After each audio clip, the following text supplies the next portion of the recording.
Hello, everybody, and welcome to the Epic Marvel Podcast YouTube channel for January the 13th. This is Tuesday. We have an unboxing to do. And before I do the unboxing, I have a couple of things that I want to share with you. Hands up if you got anything comic related for Christmas. Yeah, I know I did. And I'm sure a bunch of you did as well. Hey, Matt, nice to see you. And JV, you are the early people here. Didn't give very many people the link in advance.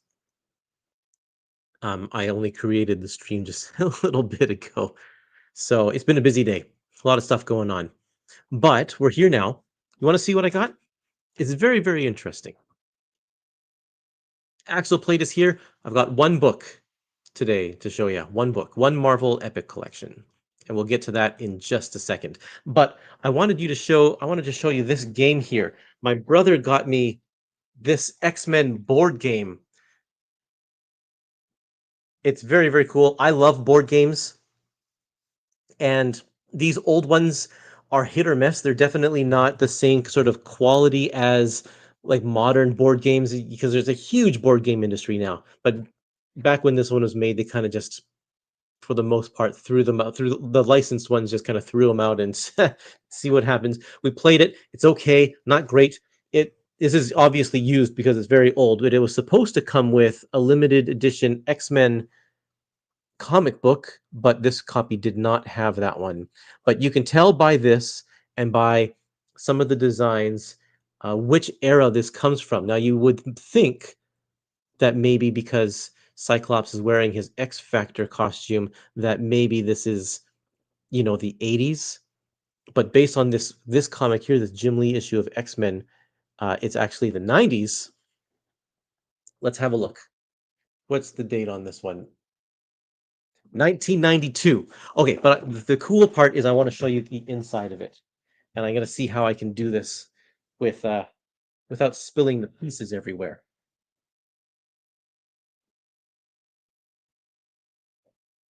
There's the board. Whoops. Basically, you get bad guys in the middle, and you have to go around here to defeat the bad guy. And when you defeat the bad guy, you get experience points that put you on this track. And as soon as you get to this track, to the end here, then you win. The first person to the end wins. And very cool because all of the all of the player pieces are they're plastic, but they're kind of die cut characters. So there's Cable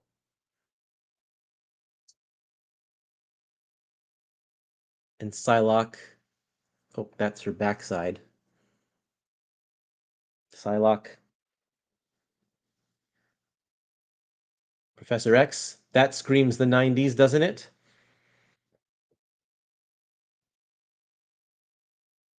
Nightcrawler. So it's an interesting mix because here again, they must have had only the permission to put certain costumes on these people because there's Cyclops in his X Factor costume, not his 90s costume. Then we have other characters that came along a little bit later. There's Jubilee.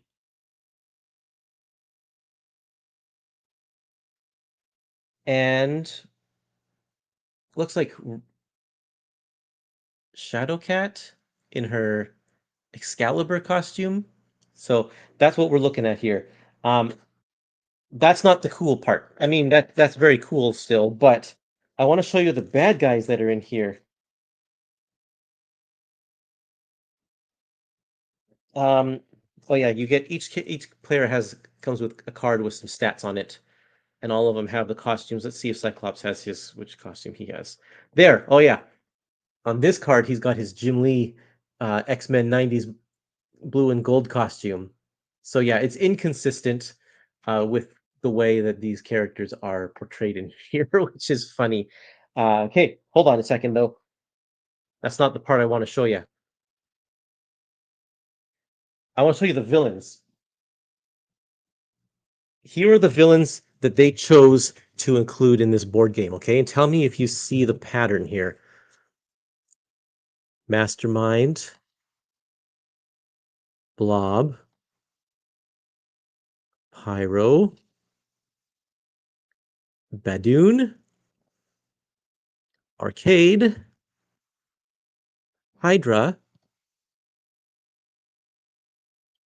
Avalanche, Deathbird, Despair,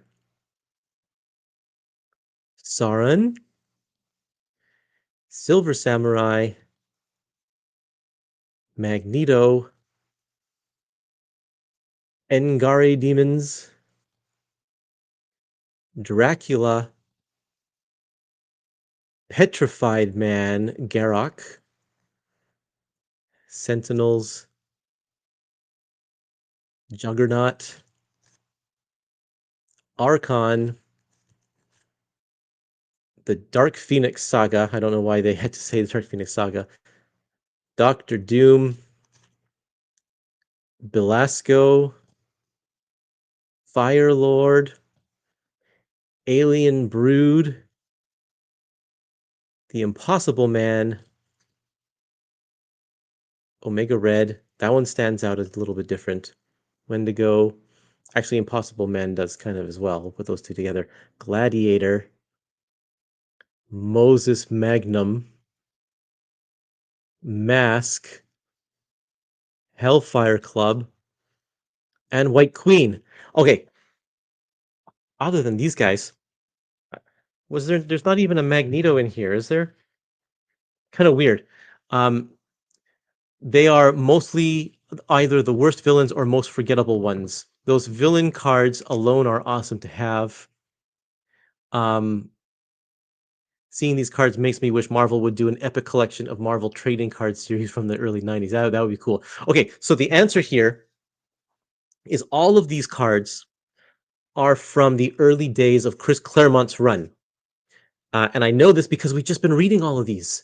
And I know that, of course, White Queen appears all the time, but you put her beside some of these other characters like Moses Magnum, very early Chris Claremont days, Gladiator, the Alien Brood. We are just reading the Brood saga right now. Wendigo, Firelord was in the one of the early space sagas there. Belasco, we just read that issue last week.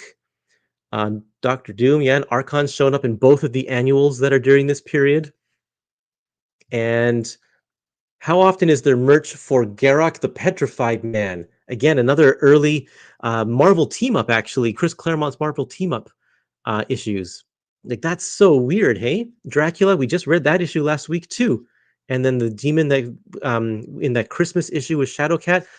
Oh yeah, Magneto does get a card. There he is, right there. But all of these cards, Despair, we read that one a couple weeks ago, and even Hydra from the issue we read a couple of days ago, where we find out about Professor Xavier and Magneto's first time meeting. They get hit up by Hydra. So isn't that interesting? The Badoon, that's the annual with Archon that we just read a little while ago, annual 5, I think it was. And then of course, Brotherhood of Evil Mutants. Oh, Magneto. Oh, yeah, I already showed you those ones. So I thought that was kind of weird, and I maybe wouldn't have noticed that they were all from the early days of Claremont's run if we hadn't just been reading through the Claremont run in our reading club. So that's kind of cool. It definitely doesn't jive with all of the rest of the board, which is trying to be 90s X-Men with a little bit of some of the it is 80s X-Men. It's just kind of a weird set, and it's very part and parcel to how a lot of the licenses were back in the 90s and in the 80s. They just kind of threw whatever out there and paid no mind to the actual like continuity of characters or the time period. It's just like, well, people like X-Men, let's just slap this stuff on here. I think there's a lot more attention and care with products that are made, licensed products that are made these days. So I just thought that was interesting. Yeah, the Petrified Man. Come on, only piece of merch for the Petrified Man. Logan says, "What is this? You say a board game? Yeah, yeah, yeah. You missed the beginning of the stream. I'll show it again. It's a board game. It's called X-Men Alert Adventure Game. The Uncanny X-Men Alert Adventure Game from Pressman in 1991 or 1992, I think it said, with all of these plastic figures that go along with it. So it's a cool set. The game is like kind of mediocre, um, but a neat artifact. There you go. Yeah. Conroy Jet says, "Was that a library sale?" Fine. No, my brother gave that to me for Christmas. Yeah, definitely a certain time period. Good catch. Yeah, thank you. Um, Fire Lord, where is that Fire Lord comment here?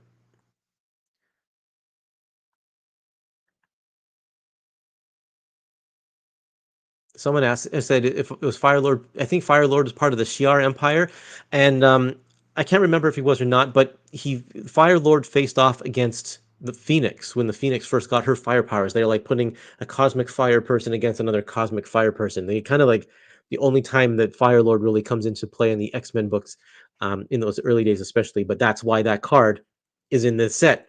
They were just flipping through those old Claremont issues and like, oh, let's pull that villain, and pretty much all of them, I think. Despair. Okay, next thing I want to show you is my son got me this um, cool gift. Check this out. It's an arc reactor, a little mini arc reactor. It's actually a nightlight, and it comes with a nice stand.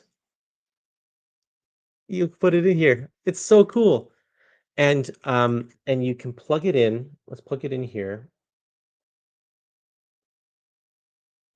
And let me see. What did I do with the remote control? There's a little remote control that goes with it, and it lights up. Isn't that cool? That's pretty cool. And it has different colors. And it's a nightlight, or at least that's what it says on the box. But it's just going to sit on my desk beside my monitor here and be just really cool. I don't think I'll need it to to do anything other than that. But that's so cool, hey! And it comes out, and it looks really authentic. It's very nice. So anyway, I hope you got some cool Christmas presents as well. Is it good enough for reading epics in bed? Actually, I haven't tried it in the dark.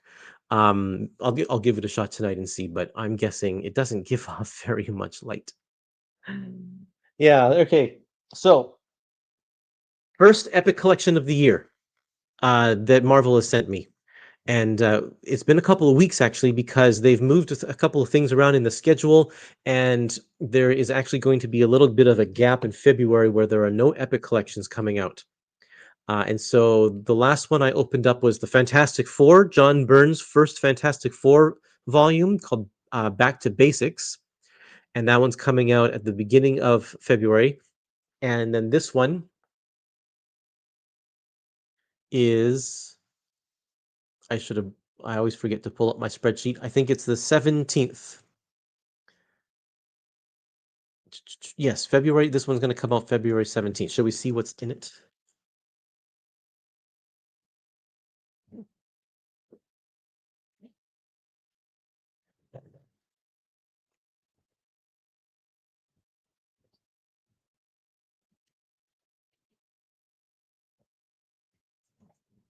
Okay, let's have a look. Lots of extra paper. It's the Young Avengers, Modern Era Epic Collection, Volume 3. Alex says, do you have any more room for all these releases? Man, no, actually, the answer is I don't. I have to keep on juggling things around and squirreling books here and there, and I'm trying to like sell off some because it's like, I gotta make room for other ones. This one is a thin book, and we knew that this one was going to be thin. There's only something like um, 12 issues in this one.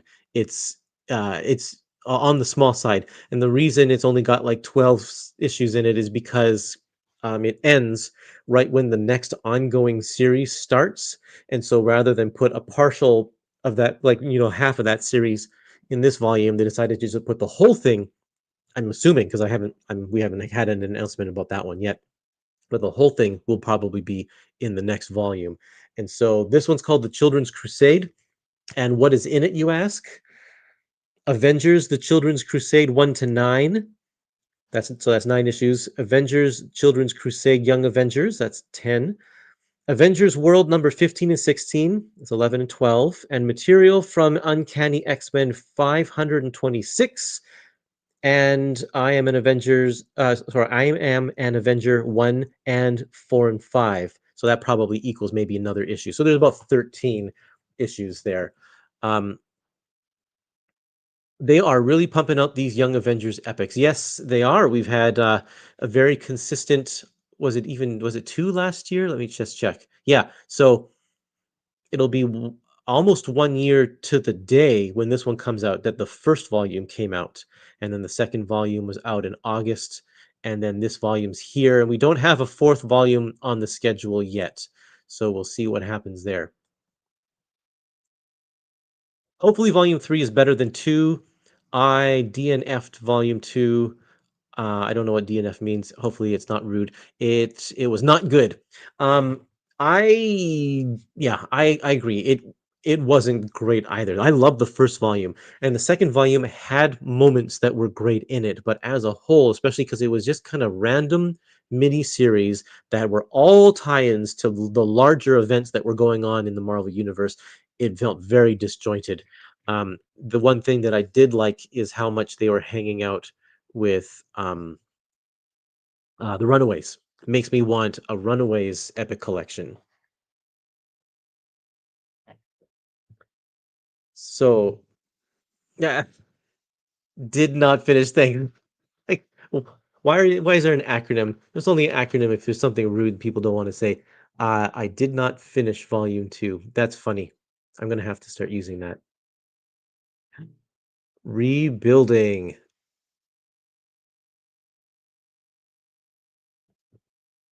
So let's see if I can get some artists on here. First, this one is Alan Heinberg, Olivier Coipel, whom I'm a big fan of.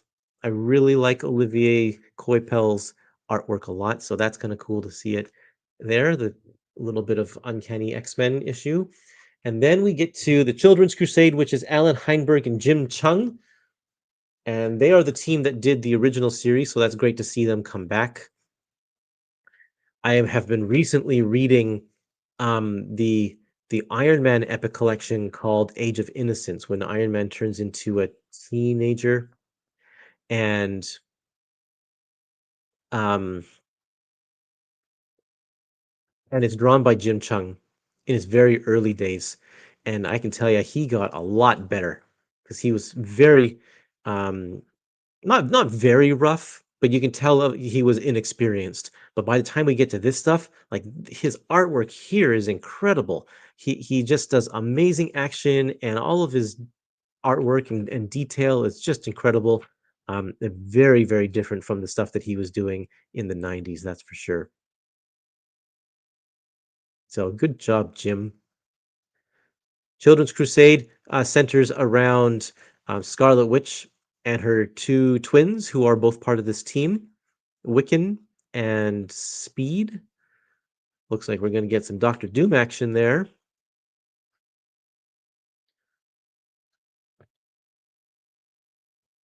Oh man, some spoilers. Whoops.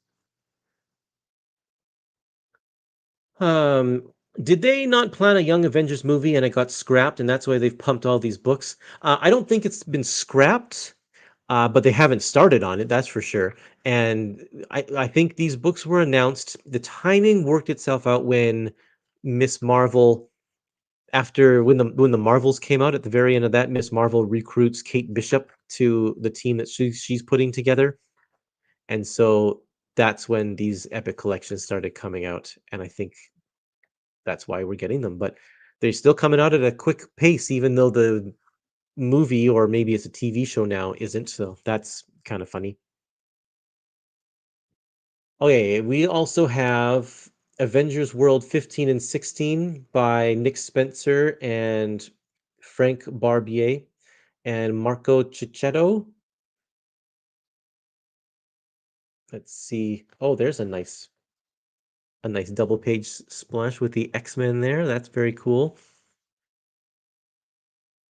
Man, he does some great splash pages. I think his artwork is fantastic. One of the better, or one of the Maybe one of my favorite modern comic book artists because he just kills it every single time.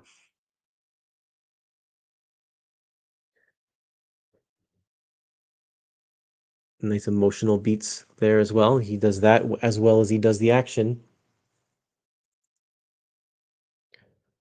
Oh, I gotta be careful of the spoilers. I mean, I haven't read this, so I don't know what is a spoiler, but some of it just looks very spoilery. Elsa Bloodstone. Oh, that's interesting. Okay, okay.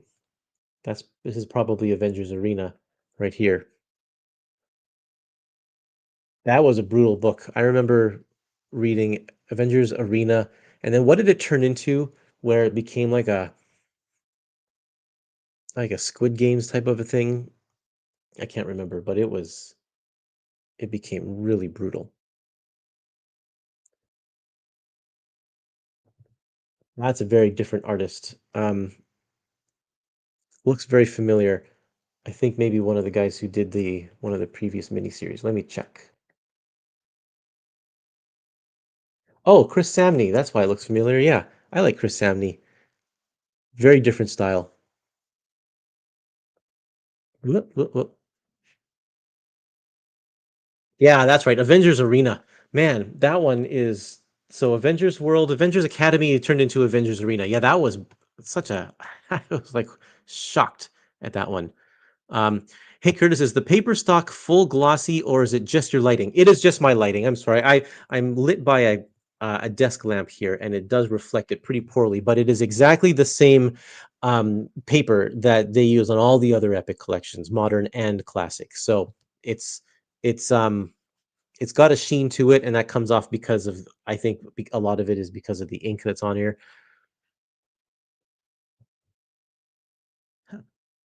So bad. I don't know. I enjoyed it. It was quite. It was not what I was expecting. That's for sure. And then there we go. I think Alice Alan Davis at the back here, perhaps.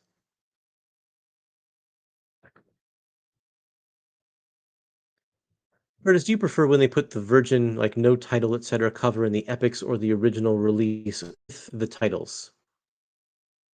The cover. Um, Yeah, that's a great question. Personally, I would prefer it if it did have all of the trade dress on it, not just the cover, but I want like the corner box and I want any text that appears on here because that is such, I think, a good time capsule of the era. I mean, I know, and in the classic era, you can't just easily take it away because the artist like drew a lot of that stuff right onto the cover, and there was the paste up. They would paste it right onto the art and but um in the modern era when it's just you just digitally it's a layer in Photoshop that you can turn on and off. It's easy to just do this, which I understand the appeal because then you see all the art, especially if you're a fan of the artist, you want to see all the art. um I'm torn because I want the artist to have their artwork properly showcased like that, but then I also really like the titles, the logos, like the logos, there's an art to the logos as well, and I like to see that kind of stuff. So my preference would be that these modern eras had all of the trade dress on the cover, but that's obviously no going back now. Um, Maybe if they had the trade dress here and they gave us a cover gallery in the back where it had all of the covers with like the Virgin covers, that would be nice. They do that in the modern era Epic collections. I mean, sorry, in the classic Epic collections. That's Arthur Adams. You can tell by that face there.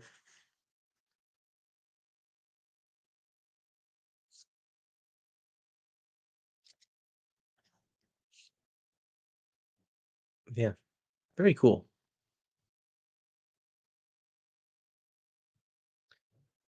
Uh, I wish there were dates for issues in the table of contents. Yeah, I agree. And, it isn't even really a table of contents because, yes, it is a table. And yes, there are contents. But because of the full bleed art, there are no page numbers in here as well. So it doesn't make, actually, they could have put it in on some of these pages, but I guess they decided not to. Um, this is just a credits list. And I would have loved to have dates on there too. I really like that aspect of the classic era epic collections where we can tell, how far of a gap is it between these issues or where does everything line up? It's harder to understand, I think, but that it is what it is. So, is this an FF the only epic release in February? No, there are going to be some others. Both Iron Man and Young Avengers were supposed to come out on the same day on, sorry, not Iron Man, both Daredevil and Young Avengers were supposed to come out February 11th, but they've both been pushed. So this one's coming out on the 17th, and then Daredevil's coming out on the 24th, and then Micronauts, sorry, not the 24th, the 24th, 25th, depending on where you get the comics. And Micronauts should be coming out that same day too. So there will be 4 releases in February. They've just loaded up the back half of the month. Will the 4 Captain America modern epics collect the entirety of Ed Brubaker's run? No, that there is still more to come. If I can't remember exactly what somebody told me, but there's probably like 6 or 7 of them, I think. That's right. I see you side-eyeing me. I didn't do that on purpose. I also like it to look like the newsstand as well, with the date, the title, graphics. Feels more like having single issues. Yes, agree. Are you going to add life death with your live reading? Of course. Yes, absolutely. Yeah.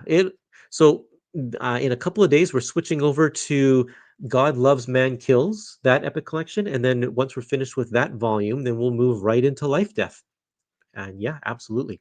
That's coming up soon. So that epic collection came out this week. Um Life death. So pick it up.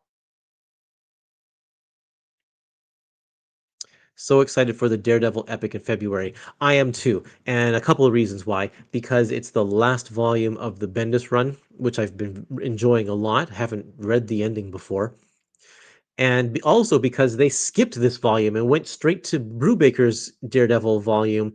And I haven't read that one yet because it's like, well, that one's going to have all the fallout of stuff that happens in the Bendis run. So I'm not going to skip ahead.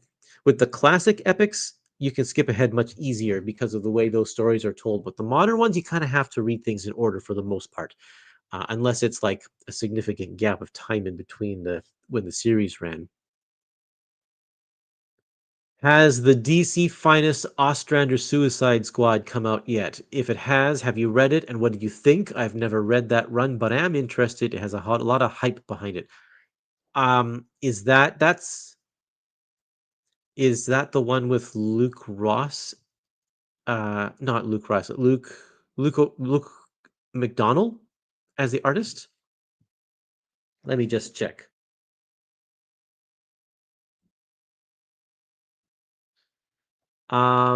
Yes, it is. So yes, there has been a DC Finest, and I did read it, and I guess I forgot that it was Ostrander, but I really enjoyed it. I thought it was a great volume, and the second one's coming out soon, in a couple of weeks, I think maybe, and I'm really looking forward to that one too. Yeah, it has a really nice feel. It's a bunch of villains who are put together who don't like each other and they have to figure out how to work together in order to solve these missions, otherwise they are not coming out of it alive. And it just has a great concept and is executed well, and it's a lot of fun. Yeah, and there's a lot of firestorm issues in that DC Finest as well. And the DC and those Firestorm issues are really good, and I even better than the Suicide Squad issues. And I think I'd like to see um, a Firestorm DC Finest at some point. Which do you find more convenient, the Epic Collections, DC Finest, or Omnibus? Well, I can tell you, anybody who knows me already will know that I'm not the biggest fan of Omnis, just because I think that they are too big. And while I like that the art is oversized, I just liked having something a little bit more compact. For my money, I think that the Epic collections are still perfect. DC Finest has a page count that's usually on average about 100 pages more, maybe a little bit more than that. And just that 100 pages is like, this is just a bit too much. I really think that 500 is my preferred limit. That also depends on paper stock because 500 pages of a much bulkier paper can actually make the book too big. The For Better or For Worse books that I published for IDW were about 500 and some odd pages, but we used a thicker paper, and so they're like double the size of an Epic collection, and they got a little too big. I would have liked them to be smaller. Absolutes, yeah, way too big. I only have one absolute. It is Absolute Hush, and I bought it simply because it's basically it's an art book at that point. Not to read, just to look at the pretty pictures. And that's what I do with that book because I really like the artwork in that one. But yeah, books books that are huge, they're intimidating to read for me. I find that they sit on my shelf and I'm like, I really want to read that one, but I could cozy up on the couch much more comfortably with this one over here. So that's probably what I'm going to do. And also, it's not just the weight of it; it's the fact that it's a thousand pages. If an Omni is 800 to 1,000 pages, it's like once I start a book, I go into it saying I'm going to finish it, and it's like, do I want to commit myself to an 800 or 1,000 page book? What if I get bored of it? I still feel compelled. I know that's a me thing for sure, but I'm like, I got to power through this, even though it's terrible. But it's like I'm 400 pages in and I still have 600 pages to go. Like, what? So, I don't know. I don't know, people. I gotta get over that. I have to, do not finish the Omni. Great. Yeah, very true. Thank you for that. I love Omnis, but Epic Collections are my favorite comic format ever. Yeah, I think they do a lot of things really well. There's definitely room for improvement as well. Some mapping issues here and there, and like we talked about with the titles on the covers and such. But for the most part, this is just right. With all your work at Clover Press on Dick Tracy and Spider-Man newspaper collections coming out, are there any plans for others like Terry and the Pirates? You mean in the we've been reissuing Dick Tracy, Chester Gould's Dick Tracy, and John Romita's Spider-Man newspaper comic strip in standard size. It's this way because newspaper strips are long, so the format is 8.5 by 11. It's a little taller. There's 3 strips per page, and there's paperback. And there's thin paperbacks because we're just doing 1 year's worth of content at a time in one volume. So that's maybe about 120 pages or something like that. And we are housing them though in a vertical slipcase. So even though the book is landscape, it goes in the slipcase like this. So you can put it on your bookshelf much easier and it can store along with your other normal size books here. And so Matt is asking, are there any other comic strips that we're planning to put in that style? And I can say yes, definitely. There's nothing on the books yet because we haven't even got these ones out yet. But we do definitely think that Terry and the Pirates would be a good fit for this, along with reissuing For Better or For Worse. I think and that's I'm trying to push for that one in soft cover to make it a little bit more affordable because those books were expensive, those hardcovers. And some other ideas. We have some other ideas that we are floating around and want to do. But yes, we do want to make this kind of soft cover in the vertical slipcases kind of our thing. And that we're going to issue a lot of comic strip related books that way. So there are a lot of plans in the works. Clover Press is in the position, though, that it's like, got to make sure that we're balancing the comic strips with the popularity because. Um, uh, if we take a risk and it doesn't pay off, then it's a lot harder for Clover Press to swallow that kind of loss than it is for IDW to do that. So we're starting with kind of the heavy hitters before we move into some more obscure territory. Logan says, I get it, Curtis. Even though I love Omnis and own a decent amount, when you get 500 or 600 pages in and you're not even halfway through, it's pretty intimidating no matter how much you are enjoying it. Curtis, how does Clover Press decide who gets the Marvel Art of book? There's a couple of factors there. So Hank Kennels, I don't know if you know that name or not, but he worked for DC Comics for many years. And he is the publisher currently of Clover Press, and he is well connected. He knows everybody. And so at conventions, he just goes down to the artist alley and looks up his buddies and says, "Hey, what do you think about an art book?" And he'll oftentimes he'll oftentimes also hit up people who aren't his buddies. He doesn't know as well, but also ask them because he knows that they're super popular.